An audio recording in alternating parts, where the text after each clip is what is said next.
तो आज हम बनाने जा रहे हैं पावर सप्लाई का सर्किट प्रोटेस पर। आप लोगों को नहीं पता प्रोटेस क्या है, कहाँ से डाउनलोड करना है और क्या क्या इसके फीचर्स हैं, तो आप इस वीडियो को देखिए। और अगर आपको वीडियो पसंद आती है तो आप कमेंट्स में जाकर लिखिए। मैं इस पर एक पूरी सी प्लेलिस्ट बनाने की सोच रहा हूँ, जिसमें कि मैं वेरियस टाइप के प्रोजेक्ट आपको बना के दिखाऊँ प्रोटेस पर, ठीक है। तो आज हम बनाएंगे पावर सर्किट, ठीक है। तो पावर सर्किट बनाने के लिए चलिए स्टार्ट करते हैं। न्यू प्रोजेक्ट पर क्लिक करते हैं, ठीक है। यहाँ पर आपको क्लिक करना रहेगा। जैसे ही आप क्लिक करोगे थोड़ा सा हो सकता है ये, अगर आप फर्स्ट टाइम खोल रहे हो तो थोड़ा सा खोलने में लेट लग सकता है, तो चलिए वेट करते हैं। अगर आपको ये वीडियो पसंद आती है तो आप कमेंट कर दो। मैं इस पर बहुत सारी वीडियोस ला सकता हूँ आप लोगों के लिए, बिगनर से लेकर एडवांस लेवल तक की, ठीक है। तो हम पूरा आर्डिनो तक बना सकते हैं इस पर। जी हाँ, माइक्रो कंट्रोलर विद कोडिंग, कि उसमें कोडिंग भी करना है। इसमें फ़ायदा ये रहता है कि अगर आप ब्रेडबोर्ड पे कोई सर्किट बना रहे हो उससे पहले आप यहाँ बना लो। यहाँ बनाने के बाद आप उसे क्या कर सकते हो, रियल लाइफ में इंप्लीमेंट कर सकते हो, ठीक है।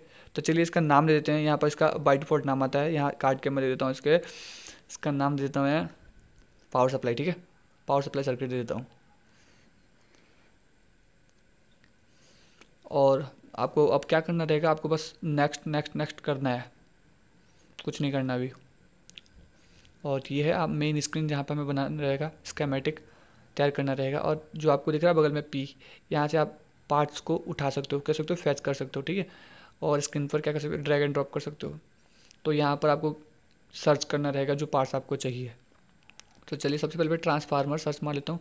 अगर आप पूरा सर्च भी नहीं मारते हो, TRNS लिखते हो, तब भी आपको ट्रांसफार्मर मिल जाएगा, ठीक है। मैं पूरा सर्च मार लेता हूँ और वेरियस टाइप के ट्रांसफार्मर आ रहे हैं जैसे कि आपको दिख रहे हैं। तो मेरे को सिंपल वाला चाहिए, तो मैं सिंपल पर क्लिक करके नीचे आपको क्लिक ओके दिख रहा है, आपको ओके पर क्लिक करना रहेगा, ठीक है।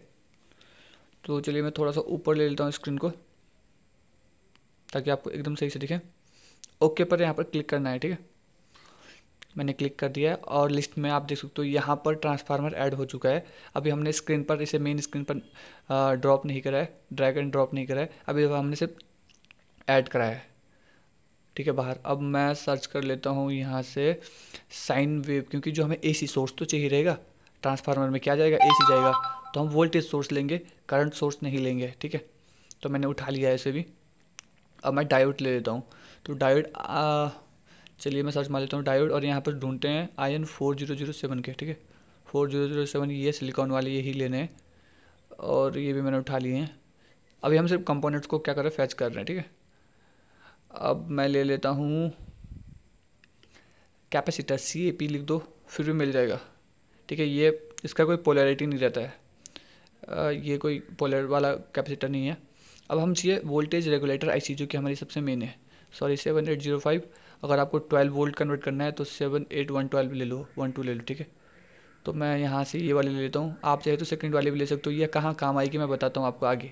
सिमुलेशन में हम फर्स्ट वाली लेंगे, सेकंड वाली काम आएगी अगर हमें PCB प्रिंट करवानी है तो सेकंड वाली लेनी रहेगी, पर अभी मैं फर्स्ट ले लेता हूँ, ठीक है।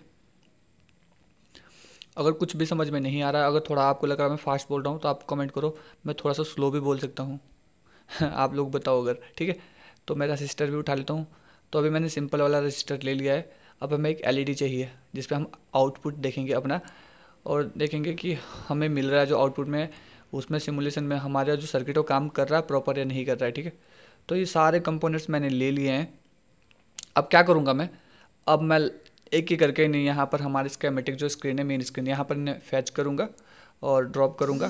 ड्रॉप करने के बाद अ, हम कनेक्शन देंगे, ठीक है। तो चलिए सबसे पहले मैं इसे ड्रॉप कर देता हूँ। अब क्या चाहिए हमें, सबसे पहले मेन ये जो V साइन वेव, इसका मतलब ये है कि ये आपकी AC है।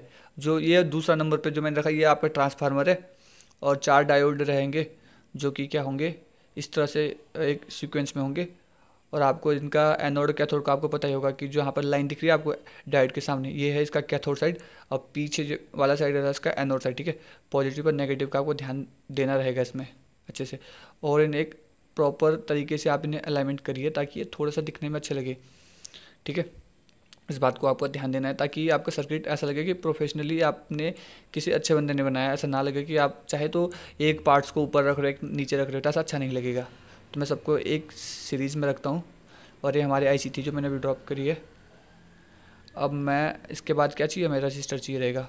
जो पिन नंबर 3 है ना इधर IC की 7805 की, ये इसका आउटपुट है, ठीक है। और जो बीच वाली पिन है ये कॉमन पिन रहती है, और सामने वाली पिन जो है ये 1 पिन, ये क्या रहती है, इसकी इनपुट पिन रहती है। तो एलईडी ले लेता हूँ, एलईडी यहाँ पर रख देता हूँ। सिंपल सा है यार, बस यहाँ पे आपको क्लिक करना है, और क्लिक करने के बाद आपको माउस का जो आपका माउस है ना उसके लेफ्ट हैंड साइड क्लिक करना है। नॉर्मली जहाँ आप क्लिक करते हो उस पर क्लिक करके आपको बस सीधा लाइन देनी है, ठीक है। ये कह सकते हो आप, हम इसकी अब क्या कर रहे हैं, कनेक्शन दे रहे हैं, ठीक है। अब मैं सबसे पहले तो चारों डायोड को क्या कर देता हूँ, कनेक्ट कर देता हूँ एक साथ, और मैं इसको थोड़ा ऊपर ले लेता हूँ ताकि ये थोड़ा सा अच्छा लगे दिखने में, चारों एक बराबर में हो।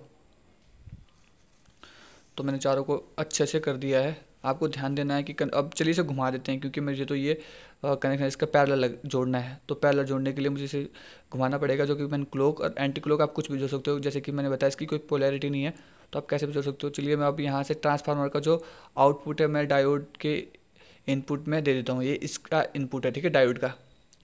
ध्यान से देखिए, ये डायोड का इनपुट है। और अब मैं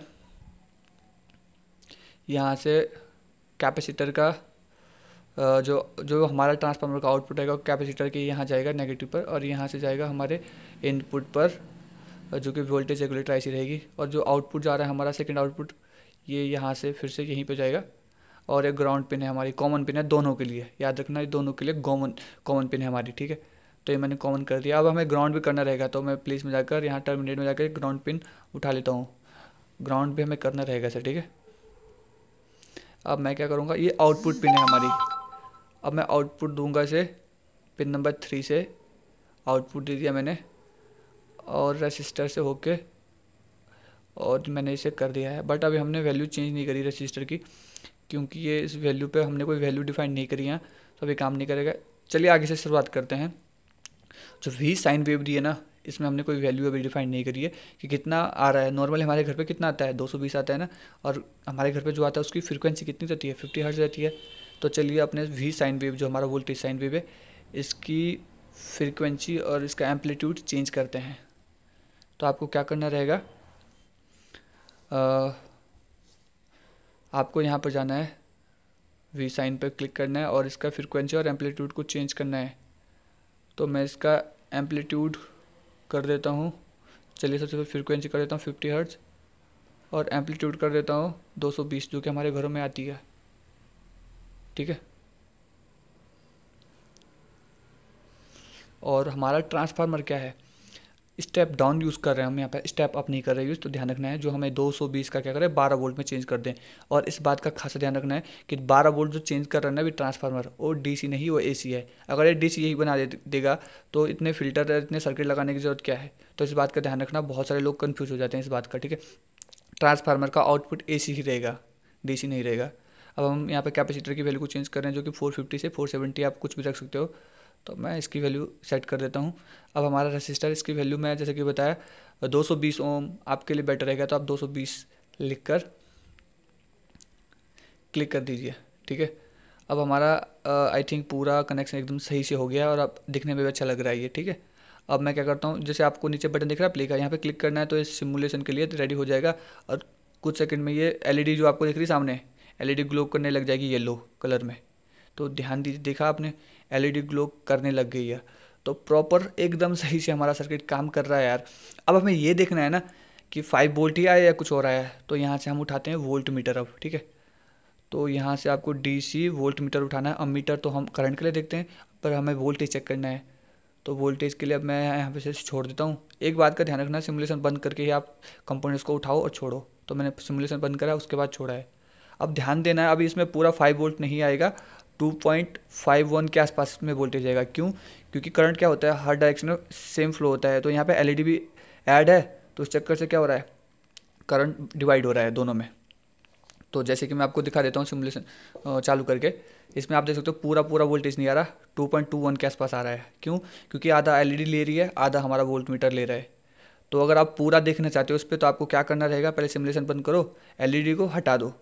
अब हम चेक करते हैं कि हमारा वोल्टेज कितना आ रहा है आउटपुट पे, ठीक है। तो आप देख सकते हो 5 वोल्ट हमारा आउटपुट पे आ रहा है।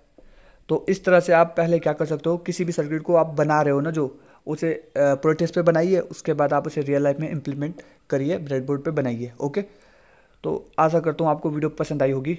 अगर आपको पसंद आई और आप चाहते हो कि मैं इस सीरीज़ को कंटिन्यू रखूँ, ऐसी वीडियोस पीसीबी से डिज़ाइनिंग से रिलेटेड वीडियोस लेकर आता रहूँ, तो कमेंट करो, तो मैं पर डे वीडियोस अपलोड करता रहूँगा। Okay, thank you.